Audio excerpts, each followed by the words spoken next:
Hey guys, what's up? This is Full Spools 123 and this is day 70, my daily quarantine vlogging challenge. So I do have a small confession to make that this is technically not day 70. In fact, it's more like day 91. And you're like, Ryan, why are you lying to us and also confusing us about the causality of time? And basically the reason for that is that I accidentally, like a little bitch, deleted a couple videos from my photo reel that I thought were already edited and on my YouTube, but they was not. And so I have to refilm a couple. And you're like, Ryan, if you deleted them, and why are you refilming them? That kind of defeats the purpose of the quarantine vlogs. I'm just mostly just I don't want there to be gaps in my channel, because I like all the pretty numbers to be pretty numbers sequentially and not for there to be a giant hole of lost episodes like this is the fucking third season of Doctor Who or something. And so that is essentially my big fun reasons for doing things. Obviously, since you guys don't on inside of my brain have access to my memories or can take a sneak peek at my planner, you don't actually know the content that I'm missing, but I do. So I was planning on doing a music corner, or at least that's what I wrote in my planner, but I don't remember what music I was listening to, on day 70.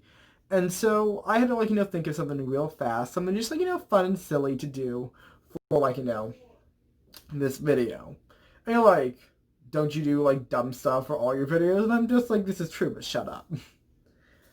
And so I was looking around and I realized I've had this on my wall for months now. This was pre-coronavirus. Oh no, demonetized. Not like I even get money from this. But it's basically it was the Winter Reads Bingo. And, pretty standard 5x5 square grid, bunch of different prompts, you fill it out and maybe you get a prize. The prize is probably a Jolly Rancher because that's what constitutes prizes in library awards, okay? And you basically was to encourage, them youngins and apparently 22-year-olds who have no purpose in life to read more during the winter holidays. And I'm just like, that sounds standy. And it looks like I'm a little, bit late to turn this in and get my free Jolly Rancher or bookmark. And that is because the due date for this was February 29th. This is net. Day 70 is May. And this secret future editing Ryan is going to be editing this in late June. So, yeah, I might have missed out on this. Sorry, fam. But, I looked through all, so okay. I didn't, do any reading over the winter holiday because I was a little bitch. But I did read a bit and do fun things during the quarantine. And since the quarantine lasted about 3 months, practically a summer vacation, which I haven't had for 4 years. Wow, that's literally how long I went to high school for. Imagine that. So it's I had a good time. And so, I figured I'll just, fill it out and pretend that, that was the time period for it. And so let's see how I did with my quarantine reads bingo. Ew. Because I totally just couldn't think of anything good. Anyway. So prompt 1 was read a book with a one-word title. And I'm like, okay, I can do that. And that was, I'm actually looking at the books I've read, and literally there's only one book that fits the criteria. And that was Embedded by Dan Abnett. And so I actually was doing a little research on him yesterday. And essentially he's actually a comic book writer, but he's published 3 self-standing novels. And I thought, that's super crazy. I did not know that. And maybe I have to read some of his comics because it was a really good book. I'm only going to give you the basic minimum descriptions for all of these books, mostly just because I don't want to bore you when you actually get to my wrap-up video. Essentially, it's the story of an intrepid veteran journalist who goes to this colonized planet, in the far, far future. And he essentially has to deal with not only body hopping, but essentially a military coup and trying to get to the bottom of just all of these different political actions. And so he essentially winds up in the middle of a war zone trying to figure out what's happening while also trying to survive. So it's one part hard sci-fi and one part war fiction, and it is surprisingly just. It's good. I really like the book. Next prompt is read a book recommended by a friend. Pretty much none of my friends are avid readers, or at least the ones that do read I haven't talked to in years, which I guess really doesn't make us good friends anymore, but yeah, I only have being an adult, I realize I have a lot less friends than I do, when I was in high school and middle school and stuff like that. I think that's mostly just because there is a lack of, I guess, a common meeting place. I think, when you're in, school and things like that, you have a lot more access to sociability. Where, if you're working or if you have, other life obligations, you don't always have the ability to socialize and get out as much as you would like to. Of course, being an adult is knowing that you have to maintain and keep up your friendships, but, everyone's got a busy life, and it's hard sometimes. I know it's hard sometimes. But we're not here to hear me, be a sad boy and sing T.O.P. You're here to see if I'm good at successfully completing a bingo sheet from 6 months ago. So, I did not read a book recommended by a friend because none of my friends read, and none of my friends recommend me things. I'm also just going to look over the books that I have here to see if there was any books that were recommended to me. So, 2 books I picked up because they're kind of the booktube hype were The Turn of the Key by Ruth Ware, which I loved. And I'm probably not going to put the covers in here just because I'm lazy and I don't feel like it. So, yeah. And what else? Red, White, and Royal Blue by, I know people's names, Casey McChristian. Really loved it. Turn of the Key is basically a modern retelling of the Henry James ghost story classic, Turn of the Screw. It's very gothic with a more modernized twist, and I really enjoyed it, especially since I didn't like another Ruth Ware book, which was one of the first ones I read this year, or partially read, I DNF'd. Red, White, and Royal Blue is a male-male romance involving the Prince of Wales, heir to the throne, British throne, though is there another royalty that people care about? I'm just saying. And the son of the first female president. And so, that was some good shit. I really liked both of those books. They're probably some of my favorite books I read during the period. So, booktube recommendations, if that can be considered friends, which it can't, those were good. But I did not have any, flesh people friends to recommend me books, so I failed that prompt. Read a book in a day. I did do that, mostly just because I was kind of stuck around my mother, and I was bored. So I listened to We Have Always Lived in the Castle by Shirley Jackson. It was a book that I have been wanting to read for so long, mostly because I am not only a giant horror fan, but because a lot of the Night Vale Presents podcast, both Kriener and Fink are both Jackson fans, and if you haven't noticed that, really listen to the podcast because there are so many different references to her books in them. And I'm like, okay, I want to read it. At the same time, I also watched the Netflix adaptation, The Haunting of Hill House, which was so good. Watch it. I'll try to put a link down in my description below for my article on that if you want, but I probably won't. And I also tried watching the movie adaptation of the book, which I just realized that I did complete that poem without thinking about it. So, We Have Always Lived in the Castle is basically the story of isolation and ostracization and all this, other dark shit. It's very gothic. But essentially it follows the story of Mary Cat, who's this 18-year-old girl, and she lives with her sister and her uncle after essentially the tragic poisoning of her entire family. And so she basically has to deal with the town's ostracization as they just kind of live alone by themselves. So if you're kind of into that whole you're a horrible person and we hate you vibe of the Scarlet Letter, but you want it to be more gothic-y and kind of a little creepy and weird, We Have Always Lived in the Castle is just so good. Also, I always try to say We Have Always Lived in the High Castle because I mix up the names We Have Always Lived in the Castle with The Man in the High Castle by Philip K. Dick, I believe, which are completely different, books. Just a second. Sorry about that, I just had to check on something.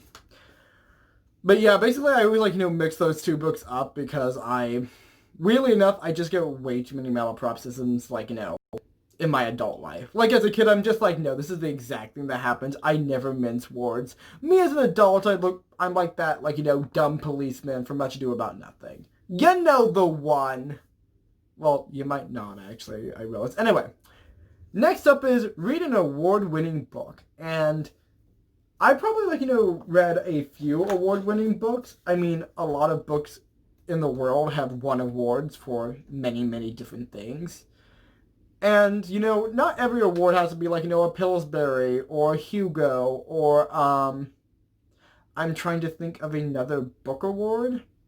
And I can only think of awards for things which are not books, like an Eisner and a Grammy, which are not book awards. But basically, there's a lot of things you could win an award for. I mean, heck, I've won awards for things, and that doesn't mean that I'm special. Like, I literally once won a Student of the Month award for, being in band. And I mean, that literally means essentially nothing, but I still have it. Like, I think my mom has collected and kept, along with me, pretty much all of, the shiny, little, you did something adequate, school placards. So it's like, I'm getting off points. But it's like, an award-winning book. And so I'm like, okay.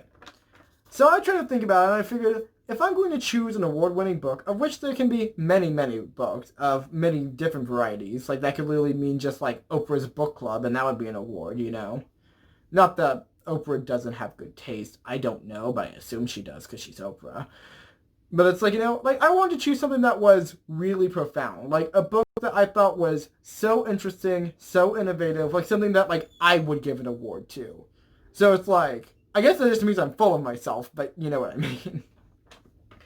I would, want to choose a book that I think is hey, this is really cool. This is the reason why it's getting so much attention. You should read it. And so my first thought was Freshwater.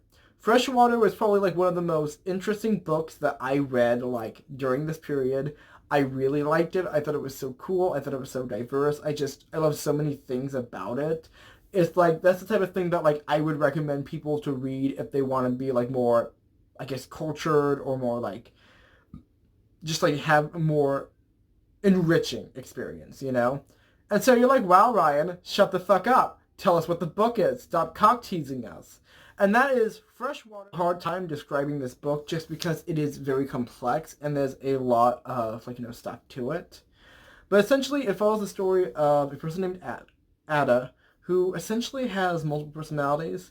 They never specify if it's something like DID, but it's mostly presented through the lens of their culture, of the Igbo culture, where essentially they have this belief, and I don't say belief as in a way to diminish their experience, but simply as sort of a way of seeing it from an outside perspective, similar to referring to one's cultural lore as mythos, regardless of, you understand. I'm not trying to use the phrase belief as a diminishment or derogation towards their experience. I want to be very clear about that. But essentially, and I believe, I'm trying to remember the term exactly because I am not great with the vocabulary, Abantu or Abanji, that's it, which is essentially this malevolent spirit which plagues a family. Essentially, a baby will be born, they will die, and then the spirit will come and be born again over and over again, essentially forcing the family into ruins. I think it's really interesting because just from that description, it sounds very similar to sort of the effects of changelings in European mythology. And a little bit different matter, but essentially the idea that the changeling was essentially a curse upon the family, that the Fey child would essentially ruin the family through essentially constant eating or other things, wherein with Ubanji, the spirit is essentially causing havoc, not through multiple pregnancies, but through the psychological and financial torment of losing so many children back to back. And so I thought that was, a really interesting part of the mythos. And so not only is Amesi the author, very tied into both the spirituality and cosmology of the Igbo people, but the book itself is, I don't want to say it's autobiographical because I don't know enough about their life to really comment, but I do know that there are a lot of parallels between Ada as a character and the identity and orientation and like Messi's own experience, which I thought was really interesting. And it was just a very, very great book. So hopefully that was a cool description. Hopefully that was halfway decent. I don't know. I tried my best. Because, I'm kind of new to this whole like describing books on the internet thing. So next up is attend a library program. I failed that because we're in fucking lockdown and I ain't allowed to step in the library. JCLS is like, no bitch, you can't come into this library. You call ahead and we bring the books out to you because we don't want you in our doorway. And I'm like, okay, jeez. But yeah, like it's the virus time. Like there ain't nobody meeting up. Like sorry fam. Next up is read for an hour and I'm just like, yep, definitely nailed that one. And I'm even like, I literally would listen to audiobooks for like 3 hours at a time, and I'm sure that I've like read like a physical book for at least an hour. And I think it like, just depends. Like I usually read in like half hour or 15-minute segments a lot when I'm doing like, my reading, just like, when I'm kind of done like cleaning at my mom's place and stuff. But I've definitely like, hit that mark for like, at least partially this during the quarantine. There's a lot of downtime, if you couldn't guess. So let's see, next up is read a graphic novel. And I'm trying to think if I have read a graphic novel during the quarantine. And, I don't think I did. I don't think I read a physical graphic novel. If you guys want to know, I do love graphic novels. I love manga. I love comics. And so, I will read a lot of graphic print. I love that shit. I just don't believe I read anything specifically, during the quarantine time. If we are going to choose something that is not technically, a book, I did catch up on my favorite webcomic, which is Questionable Content. It's really the only webcomic I'm keeping up to date on. And that pretty much means checking it periodically every 3 months and, reading the backlist. I don't think I mentioned it, but I actually really love webcomics. They were a big, passion of mine when I was in high school. And so I have read quite a few. Also, my claim to fame on the internet is that I've only read up to the Gigapause of Homestuck, which is still, I think, impressive considering that Homestuck is fucking crazy. And that's the best way to describe it. Anyway, let's move on from things that are not what I'm talking about right this current sentence. Learn something new from a how-to book. And I'm just like, okay, I don't really read how-to books, mostly just because I don't care about improving myself, and when I'm trying to improve myself, I don't buy a book for it because that's a waste of money. It's like, wow, I'm sure I can buy this book to tell me how to be the perfect tread wife. Or I could buy a book that actually teaches me something that's not told to me by a condescending, affluent, middle-class white man. Oh, I'm sorry, did I say that out loud? Oh, speaking about affluent, middle-class white men, let's talk about the 5 love languages. Now, I'm being a little bit salty, just a tad. The book was okay. It had some interesting theories. It was pop psychology. I ain't gonna lie to you, fam. It really was. But it was also pop psychology that was, by the definition of pop psychology, accepted by the masses and was pretty old hat by the time that I read this 20 years after it was published. Everyone kind of knows what the love languages are by now, or they've heard about them. Fuck, we even learned about them in our senior year health class, which was also this book, heteronormative, and just, It's there are it was interesting, but there's also just some elements that kind of rub me the wrong way. Like I said, really heteronormative. He ain't talking about no gays. He ain't talking about no polyamorous relationships, which somebody mentioned that in the reviews, and I thought that was such an interesting thought. It's what about the poly people? How does polyamory really fit into the concept of love languages, especially since a lot of polyamorous relationships have multiple partners as a way of filling different emotional needs? And I just, I kind of wish that he would be able to get into that, but he was kind of just, not there. Also, all the examples were pretty much the same exact, just old-timey, very traditional families, husband, wife, 3.5 kids, white picket fence. Oh no, my wife doesn't love me because I don't wash the dishes, and I don't understand how to do that because, men don't wash dishes. Men don't clean things. I am completely and arbitrarily defined by my gender roles by 1950s post-war society. And I'm like, wow, this is so great. It's not like this was written in the 1990s where, like, the nuclear family was dissolved and many parents were single, like, family members raising kids, but whatever. Like, what? They don't mention any of that stuff. Also, it was overtly religious and not in a way that I enjoyed. I don't mind religious works. For instance, Freshwater has a lot of religious motifs in discussion of spirituality. Or C.S. Lewis's, the Chronicles of Narnia. That has some religious subtext. I like religious subtext. I don't like it when I'm trying to read a pop psychology book and you're literally being like, hey, have you thought about converting to Jesus? And I'm just like, honey, that was funny in the Book of Mormon because I could relate to it. It's not funny right now. I'm trying to hear about how to be a better husband as a single male who's literally never had a girlfriend. But, hey. And so it's like, it was an okay book, but let's get off this and on to the next thing. Reread a favorite book. And for a second I thought, wait a second, I didn't reread any books. I'm a fucking failure for this prompt. But I thought, wait a second, fam, I did reread a book. And that was Charlie and the Great Glass Elevator. And you're like, Ryan, that doesn't sound like a real book. You made that up. And I'm just like, nope, bitch, you just only watched the movies. Basically, Roald Dahl made a sequel to Charlie and the Chocolate Factory. And I realized when I read this book that I mostly just forgot that this book also existed and merged most of the plot line of the sequel into my memory of the first book. So I assume that like most of the stuff that happened in the second book also occurred in the first book as the second half of the first book, and that was incorrect. Mostly just because it's pretty much like you could bound these like back to back like some. Give me a second. I know the names of people who write famous books.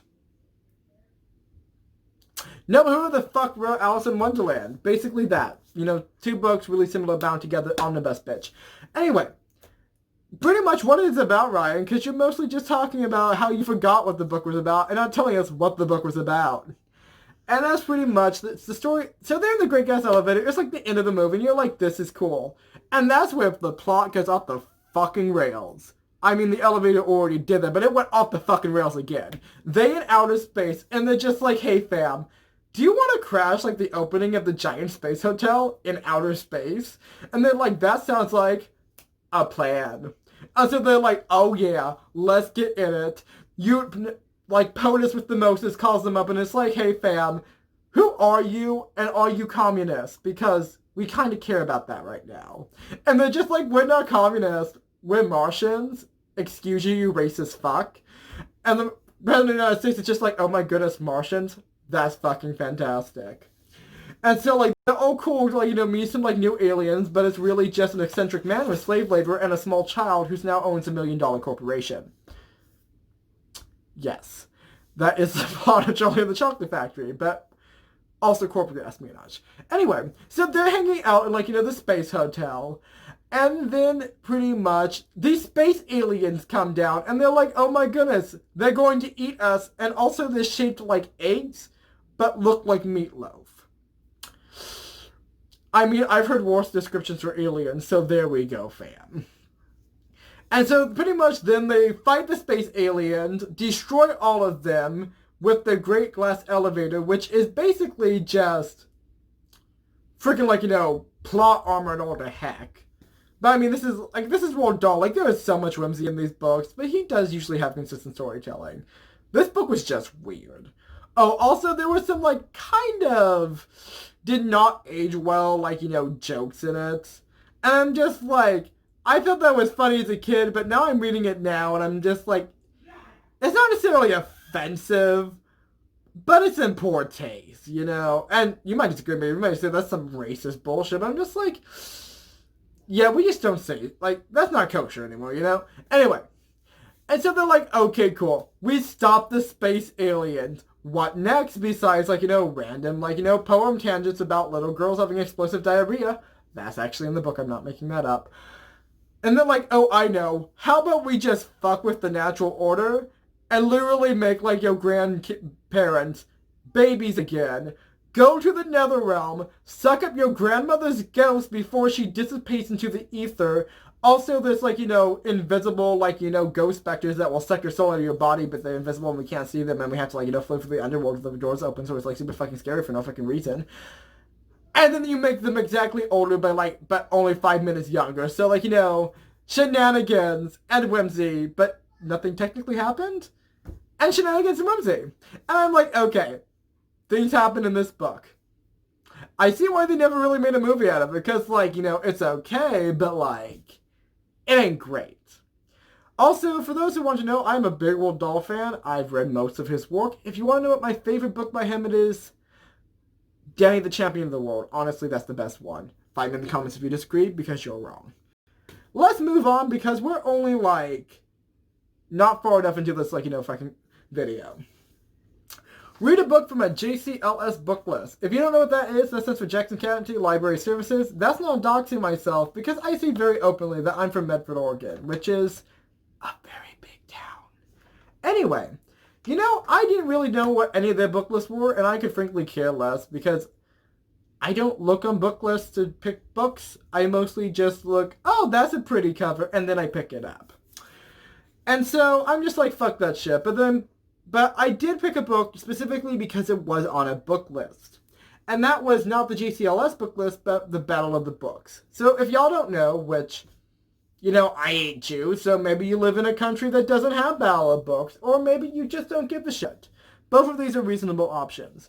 Pretty much in Oregon, Battle of the Books is essentially a middle grade reading contest and trivia contest where you basically have to read a set selection of specific books and then answer trivia questions about the books themselves. This can range everything from the name of the author to specific and niche details within the book and its setting.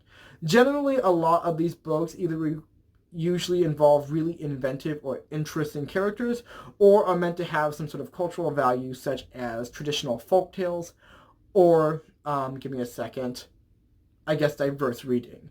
And so I'm like, okay, usually the books on there are pretty good quality middle grade, and I just dropped my piece of paper that I'm reading off of, like a trash human being. By the way, if you're thinking okay, but what type of books are on there? Cinder was actually one of the Battle of the Books for when I was in elementary school, and I fucking love Cinder. And also Ella Enchanted. Both of those were Battle of the Book, selections. So, if you've read either of those, they're really great books. I love them both myself, though I have not actually read the Luna Chronicles series. I want to, but I have not. But, Ryan, you're telling us about a book that you have read, but not the book that you did read. And you're very intuitive? Yes. So this was Sota Taco Quen. And I really liked it. Honestly, middle grade doesn't have the same impact it did for me as, when I was a kid. Which, I get it. I really do. Some books are timeless. Other books, they appeal to different audiences. I still really liked this book. I thought it was fun. I enjoy it because, even though it wasn't as sophisticated or complex as, my adult books, it was, a fun read.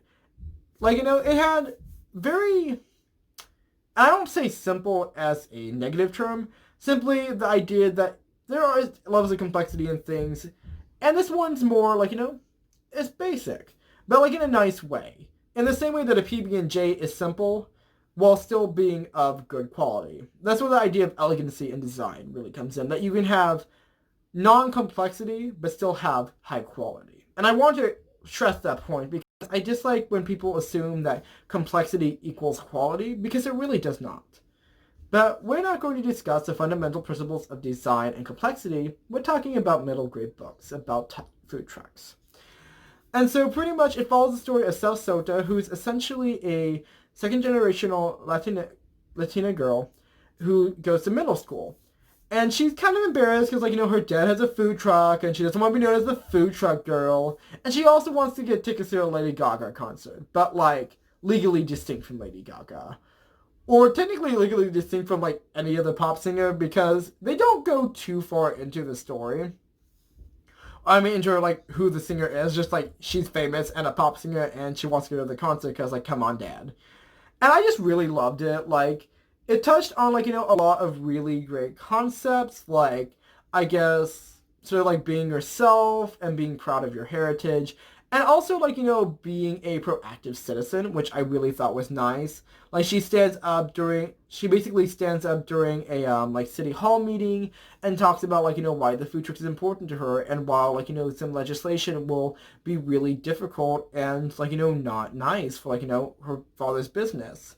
And so it's really interesting just because you don't see like middle grade books that have to deal with municipal politics or like issues like that.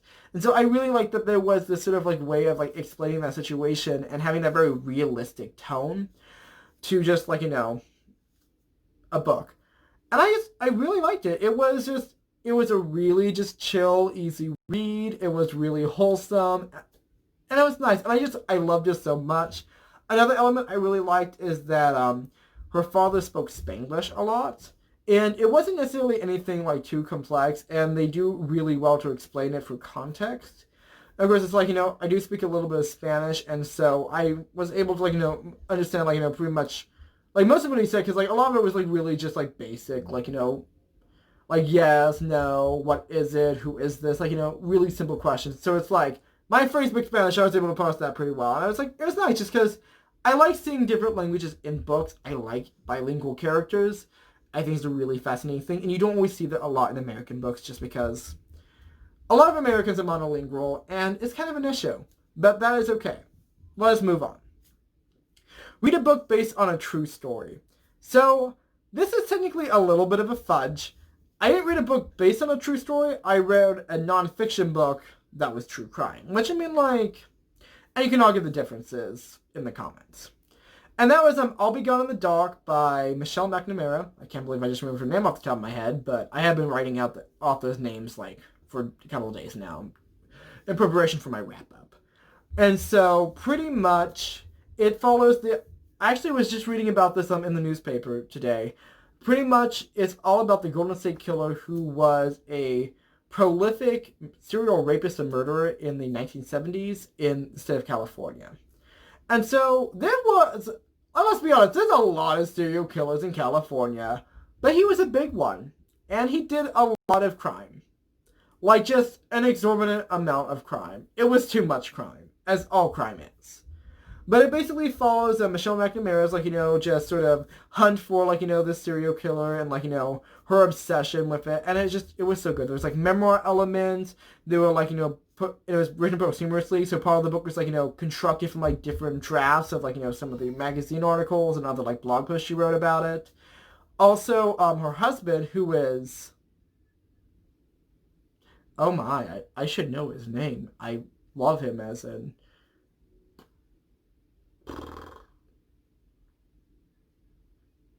Wow, I completely blanked. Her husband, who is Patton Oswalt. Oh my goodness. I can't believe I forgot Patton Oswalt's name. I fucking love Patton Oswalt. Basically, he, like, wrote, like, the ending, and Gillian Flynn actually wrote the introduction. So two very big names, like, wrote, like, part, I guess, like, descriptions for the book.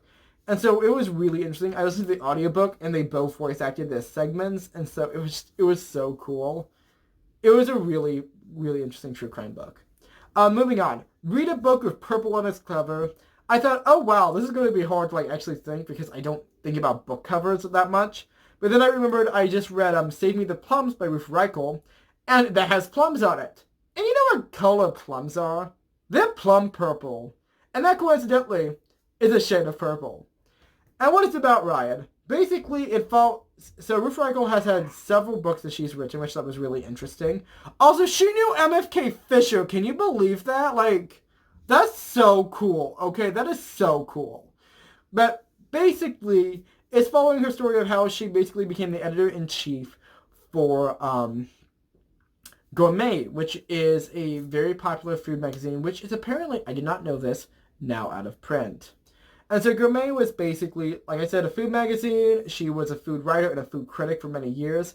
And so basically but she had never read a magazine before. And so she just talks about it. She has a really great food writing, like, she's a really good food writer. You just get these really beautiful, expressive, like, segments that they talk about food. And it made me hungry, and it made me want to cook, and it's just like, that's what food writing should do. It should make me absolutely go fucking gaga, and make me just, like, want to yammer on about how to humanely murder lobsters. And it was such a good book, and I loved it. So, now we get to the free space, where halfway through this fucking video, I know it's so long, and let's get a library card. I have a library card, so I crossed that one off.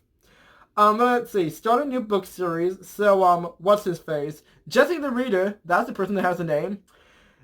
He would be so proud of me because I read Miss Peregrine's Home for Peculiar Children, and yeah, I'm kind of name dropping it, but I know it's his favorite book, and so I'm just like, I want to spread that love. I want to be part of the community. Like, can I sit at your table? Hi, fam. And I really liked it. I originally read the graphic novel version of this book, and so I kind of knew what happened, like. But I'm really good at suspending my disbelief, and so it didn't spoil it for me. Also, I mostly got most of the plot of, like, the graphic novel anyway. Side tangent, just because I never shut up. I didn't really get much from A Wrinkle in Time by Madison LaEngle, is that her name? But I read a, graphic novel version of her book, and it really made so much more sense to me. Just because a lot of the description was a little hard to comprehend. And, like, the graphic novel really just helped put a more visual aspect to a lot of the surrealism. It was a very, Wrinkle in Time is a very surrealistic book, and it is some heavy reading for kids, let's be honest.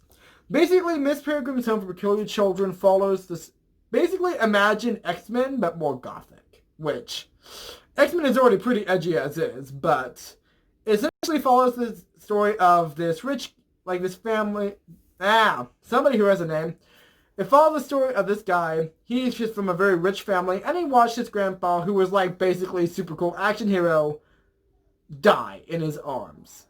And the dude had dementia. And so, he's just, kind of dealing with all these, mental issues, because he watched his grandpa die in his arms, and his family kind of doesn't care, because they're kind of pieces of shit. And he basically decides for himself, just to, kind of quell all the voices and, all the anxiety attacks and everything, that he needs to go to Wales and basically find the old orphanage that his grandfather grew up in to sort of get closure. Also, he has a lot of self-doubt over many of the stories that his grandfather told him about these just fantastic children and these, crazy sort of, whimsical tales. And that's pretty much all I'm going to tell you, that he's basically trying to figure out, is my grandpa just fucking crazy, and I'm just going to find, a burnt-out wreck of, a house, or is there, something deeper going on? And it's basically just a super great, really, just fantastic fantasy novel, and that kind of ruins it with, the way I set up, the plot, but it's good, read it. And let's see, write a book review or recommend a book to a friend. I recommend many books to people on this channel because I'm trying to ease into BookTube, and that's kind of the whole point of BookTube. I've also written several book reviews on Goodreads. I don't think I'm that into writing book reviews. It's not really my thing.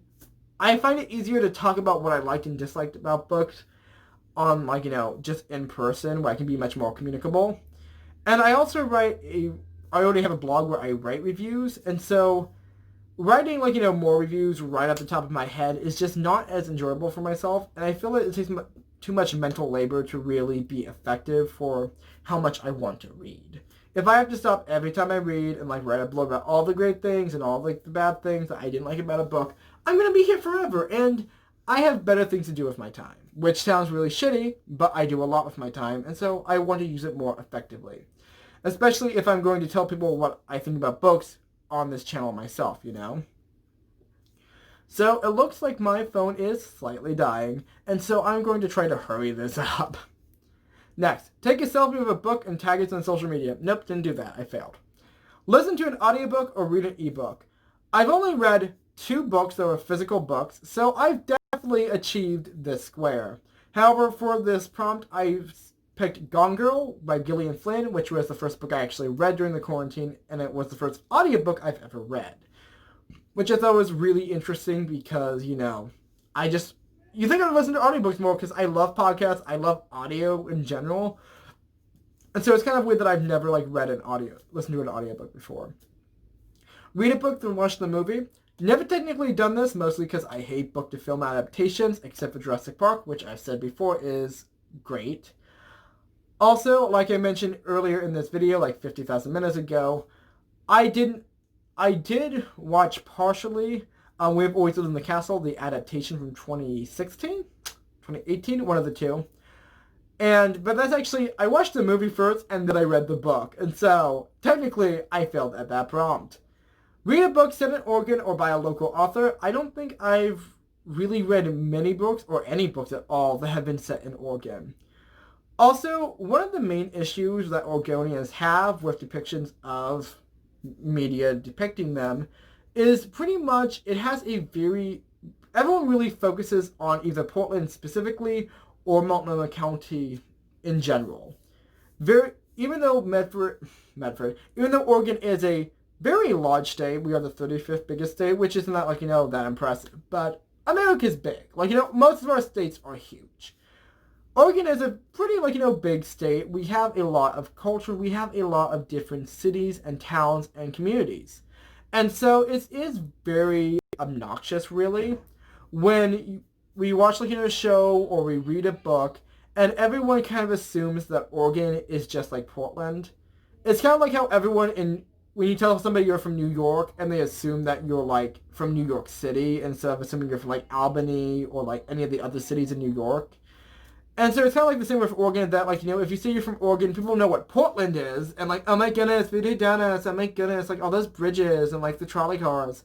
But, no one talks about, Bend or Salem or Eugene or Medford or Ashland or Burns or, the Dales or, literally any other, part of, our culture. They don't talk about Tillamook. They don't talk about, the Oregon Trail. They're just obsessed with Portlandia, and we're not Portlandia, fam. Get off it. And so, it's I don't really see that much representation of my state in, fiction. Usually, if a book is set in the Pacific Northwest, they're either in Seattle and Washington, or they're in California somewhere. And so, it's I don't really see that much representation of, my state. But that's, just kind of a thing, I don't see it. I would like to read books that are set in Oregon, because that'd be really cool. I always like it when somebody mentions Oregon like a show. Oh, Gravity Falls, that's set in Oregon, and that's freaking fantastic. They get it. They fucking get it. Let's see. Read a book that takes place in winter. It was technically a short story, but it's all the creatures great and small. Basically, it was, Pride Month, so I wanted to read some gay shit. And so I just downloaded, a short story that I mostly picked out because it has some Gil Elfgreen feel to the cover, and I love pinup. And it basically follows the boring story of a guy who has no personality and a rich landlord whose personality is that he's rich and overly posh with just no reason at all. And they think that animal hoarding is cute. And I can attest to the fact, since I've lived with an animal hoarder, it is not cute. And destructive flaws are not quirky. Moving on. Oh, also we're setting Christmas. And that's why I mentioned it. Moving on. Read a book set halfway across the world. Well, I wanted to be a cutesy little bitch, and I'm just I didn't read any book that wasn't set in America, except for The Martian, which was set on Mars. Imagine that. And I'm just that's not halfway across the world. That's a third of the way across our solar system, but it counts, according to me. And The Martian is basically the story of a man who is on a mission to sort of do some scientific studies on Mars. His team basically goes away due to a sandstorm, and he's basically left behind, marooned on the red planet. And it's really good, and you should read it. Read a non-fiction book. I'm going to pick, so you want to talk about Race by Azuma Olu. It was just a really great look into a lot of the issues of white supremacy and racism in America. Definitely recommend it if you're trying to be a good ally, and if you want to educate yourself on anti-racism and racial problems in general. It was really well written. You know what I meant. Read a magazine or newspaper. I don't really read periodicals that much. I ain't got time for that. One periodical that I do like to read is, let me actually just grab it from here because I have it coincidentally right in front of me, is Caminos.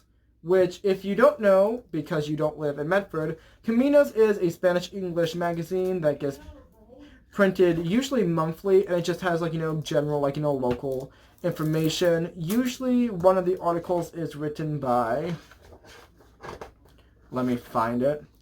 Policia de Medford, the Medford Police Department. So, like, it's a lot of, like, public health and safety. And I mostly just read this as part of, like, my language acquisition. I've been trying to learn Spanish the last couple of years, and I like to pick this up because it allows me to, like, learn some vocabulary that isn't Duolingo. Which I think Duolingo needs to, like, murder my family because I haven't, like, been practicing. Cook, bake something from a cookbook. I haven't really been, like, baking too much just because that costs money and time. I ain't got none of that. But I did remember that during this time, I did use the ganache recipe from a gift that I got from when I was in college called James McNair's Pie Cookbook. I got it from my culinary advisor, who was a important gift for my graduation, and I really love it. It's such a great cookbook. It's such a great primer. It has, like, a lot of great details. And so I, like, will use it. I definitely will, like, use bits and pieces from it in my own pie baking, which I just love. And read a poem, which I definitely did that one time. I read poems occasionally, and yeah. I don't really have much to say about that, but it's like, I read poems occasionally, like, yay. Like, what is there to say, I think it's important to read a variety of different types of formats, and so, like, I think I own a poem book somewhere, probably, like some sort of emo boy. But I also own screenplays, and I own, like, epistolary novels, and I own, like, a lot of different formats of works, because I enjoy reading them in all the different forms.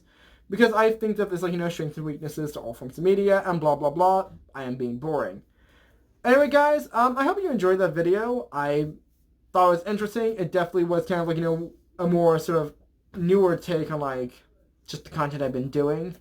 And for the rest of the week, I will be just kind of filming, catching up, editing, and eventually publishing to the end of my daily quarantine vlogs. There is a set date now. We ended on day 87, so you're going to be seeing a lot more of these considering this is day 70. So, 17 more videos! I can do math!